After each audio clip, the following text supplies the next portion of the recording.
اگر ہمارے پڑھے لکھے ڈاکٹر، مطلب ایک خواب ہوتا ہے، میرے گھر والوں کا بھی بڑا خواب تھا، میرے خاص کر ڈیڈی کا، کہ محبوبہ ڈاکٹر بن جائے.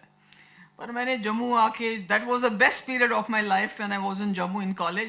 میں نے صرف لٹر مستی اور گٹر مستی کی، کیونکہ سیٹھی صاحب کے گھر میں تھی، اپنے گھر میں نہیں تھی. تو وہاں تو کوئی ڈانٹنے والا بھی نہیں تھا، سب پیار کرتے تھے، سب نے بھی اور زیادہ وہ بگاڑ کرتے تھے. تو ڈاکٹر میں نہیں بنی، مگر ایک ڈاکٹر بن کے پھر وہ بجائے اس کے کہ وہ اپنی زندگی خوبصورت بنائے، لوگوں کی زندگی بچائے، وہ جا کے ایسی پلاننگ کرتا ہے دلی میں خود بھی اوروں کو کی بھی جان، اور بڑے بے قصور لوگوں کی جان لے لے. تو مجھے اس چیز نے جھنجھوڑا.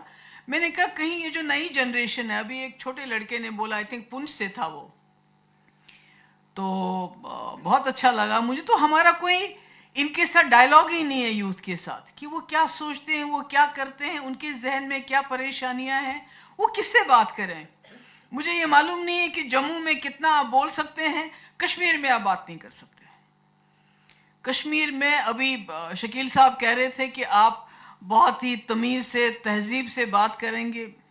عمر خالد نے تو کوئی غلط بات نہیں کہی تھی، اس نے تو کوئی تہذیب کا دائرہ نہیں توڑا تھا، پر آج 5 سال سے اس کی بیل نہیں ہو رہی ہے. بڑی مشکل سے بہن کی شادی پہ اس کو جانے دیا. تو کہیں نہ کہیں ایک سسٹم بن چکا ہے ہمارے ملک کے اندر کہ ایک انٹالرنس ہے، اور یہ انٹالرنس خالی مسلمانوں کی طرف نہیں ہے، جنرل انٹالرنس ہے. اگر میڈیا کو کوئی آدمی سوال پوچھے گا یا کوئی اور پوچھے گا تو کچھ نہ کچھ پرابلم ہوتی ہے.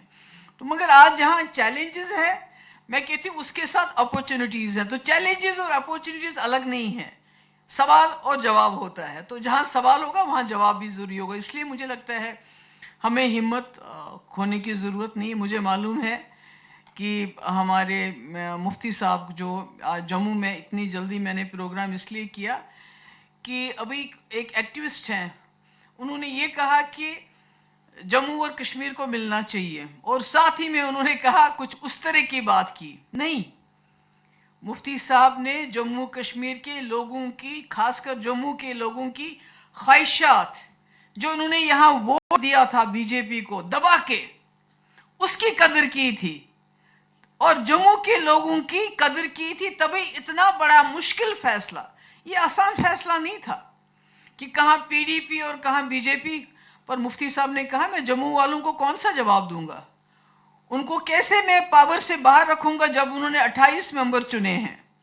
وہ جموں والے جنہوں نے، جب کشمیر میں الیکشن نہیں جیت پایا تو آرس پورہ کے لوگوں نے مجھے ووٹ دے کے ایم ایل اے بنایا. تو یہ تو قربانی تھی.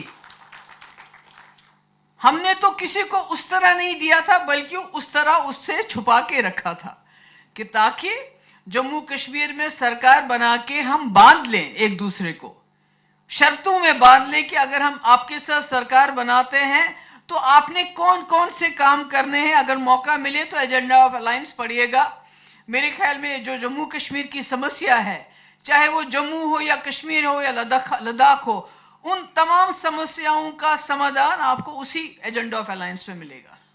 یہ تو بدقسمتی ہے مفتی صاحب نہیں رہے، اور شاید کشمیر میں بھی لوگوں کو سمجھ نہیں آئی، ادروائز اس کو جموں کشمیر کے حالات بہت مختلف ہوتے. اور یہ جو 2019 میں ہوا،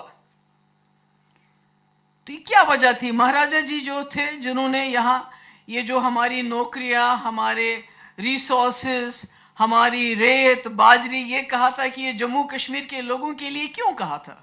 ایسے تو نہیں کہا تھا.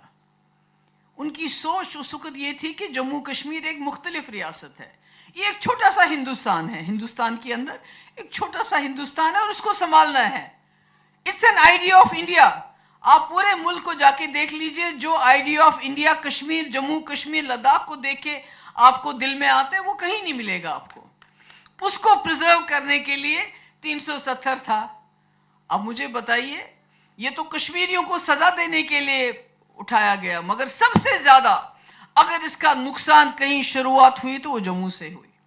سب سے زیادہ باہر کے لوگوں کا آنا، کرائم بڑھ جانا، آؤٹ سورس، اتنی ساری بلڈنگیں بنتی ہے، ایمز بنا، دوسری بنی، سارا کام آؤٹ سورس ہو رہا ہے. آپ کی مائننگ، ہم خالی ہو رہے ہیں، کھوکھلے ہو رہے ہیں. شاید انہوں نے جو بات کی اس پہ کہ آپ کو اندازہ نہیں 20-30 سال کے بعد ہمارے دریا، ہمارے پہاڑ اتنے کھوکھلے ہو گئے ہوں گے کہ ہم کو کوئی نہیں بچائے گا. سرکار جو پہلے ہوتی تھی تب بھی مائننگ ہوتی تھی، مگر اگر ایک سال ایک ایریا ہوتا تھا، دوسرے سال دوسرا ایریا ہوتا تھا، اور لوکلز کرتے تھے چھوٹی لیول پہ. آج بڑی بڑی مشینیں باہر سے آ رہی ہیں، سمارٹ سٹی بنانی ہے، روڈز بنانے ہیں، سارا مٹیریل وہاں سے نکالتے اور کوئی رائلٹی بھی نہیں دیتے ہیں. اب یہ سوچا تھا کہ سرکار کے بعد تھوڑا کنٹرول ہوگا، پر مجھے نہیں لگتا ہے کوئی کنٹرول ہوا ہے. مگر میں آپ سب جموں کے لوگوں کو یہ بتانا چاہتی ہوں کہ میرے والد مفتی صاحب نے بہت بڑی قربانی دی آپ لوگوں کے لیے. وہ کرسی تو ان کو کانگریس کے ساتھ الائنس کر کے بھی ملنی تھی، مگر آپ سمجھتے نہیں اس بات کو، جس طرح کشمیری لوگ نہیں سمجھے کہ مفتی صاحب نے ایک، وہ کہتے ہیں نا، حصار باندھ دیا تھا بی جے پی کے ساتھ ہاتھ ملا کے. ان کے ہاتھ باندھ دیے تھے کہ تاکہ جموں کشمیر سنبھل کے رہے، سیف رہے. یہ نہ کشمیریوں کو سمجھ آئی نہ جموں کے لوگوں کو سمجھ آئی. مگر آپ کے پاس یہاں آئی ہوں، مجھے بہت اچھا لگا. یہاں بہت سارے ینگسٹرز نے بڑی اچھی باتیں کی. اس کے بعد to top it all Shakeel صاحب نے اس کو جو کلوجر دیا، مجھے بہت اچھا لگا. میں سمجھتی ہوں کہ ہماری جموں کی اس وقت، کشمیر کی بھی سب سے بڑی پرابلم تو ہے ہی ان ایمپلائمنٹ، مگر اس کے ساتھ جو ڈرگس کا ماحول ہو گیا ہمارا، تو اس میں بھی سب سے پہلا رول گھر سے ہی چلے گا. جب تک ہم گھر کے لوگ اس میں انوالو نہیں ہوں گے تب تک کچھ نہیں ہوگا. یہ بھی کہا شراب یہاں بہت زیادہ ہے، مگر ٹھیکے باہر والوں کو اور پینے والے ہم جموں کے لوگ ہیں نا. تو یہ مطلب کہیں نہ کہیں جموں کے ساتھ جو ٹرین چلی گئی ایک دم کشمیر اب کٹرا، اس سے بھی جموں کو نقصان ہو رہا ہے. مجھے جموں کیا، میں نے کہا نا، میری زندگی کا بہترین حصہ جموں میں گزرا ہے، اور اس گھر میں گزرا ہے، اس سے بڑا سیکولر گھر کوئی نہیں ہوگا. اور ہم سمجھتے نہیں تھے. مجھے عید کے ساتھ ساتھ ہولی کی انتظار ہوتا تھا کہ ہولی کب آئے گی. میں نے ڈوگرا صاحب کے گھر جا کے، وجے ڈوگرا میری فرینڈ ہے، اس کے گھر میں وہاں ہولی کھیلنی ہے. تو ہم نے ایک الگ جموں دیکھا ہے، اور آج بھی جموں ویسا ہی ہے. آج بھی جموں میں جس طرح ہندو، مسلم، سکھ آپ کو رگناتھ بازار میں گھومتے ہوئے دیکھیں گے، کہیں نہیں ملتے ہیں. تو اس لیے میرا آج یہاں آپ لوگوں کے ساتھ یہ بات کرنے کا یہی تھا کہ میں آپ سے، مجھے مشکلات تو معلوم ہے. مجھے ٹرانسپورٹرز ملتے ہیں یہاں جو مائننگ کے ساتھ بیچارے، ٹرک والے، ٹپر والے، آٹو والے، سب ملتے رہتے ہیں الگ الگ سے.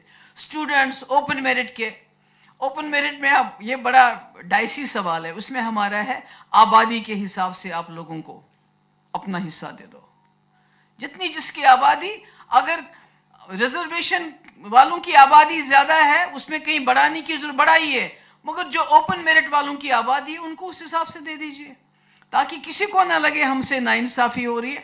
خاص کر جو اکنامکلی بیکورڈ ہیں. کسی نے یہاں بتایا کہ کوئی کسی کی 12 لاکھ آمدنی ہے، اس کو بھی اس وقت بھی چوتھی پانچویں پیڑھی اس کو مل رہا ہے، مگر کسی کی آمدنی 2 لاکھ بھی نہیں ہے، وہ بیچارہ کہاں جائے. I think there needs to be some kind of commission who can sort it out. تو باقی میں آپ سب لوگوں کی بہت شکر گزار ہوں. آپ یہاں ہیں. اور اس بچی نے واش رومز کے بارے میں بیٹا آپ نے بات کی، تو مجھے یہ بات یاد ہے، میں نے اپنے پہلے بھی کسی نے مجھ سے ذکر کیا تھا. ہم کوشش کریں گے جو ہم سے ہو سکے گا اس کے بارے میں بات کریں. پھر سے آپ سب لوگوں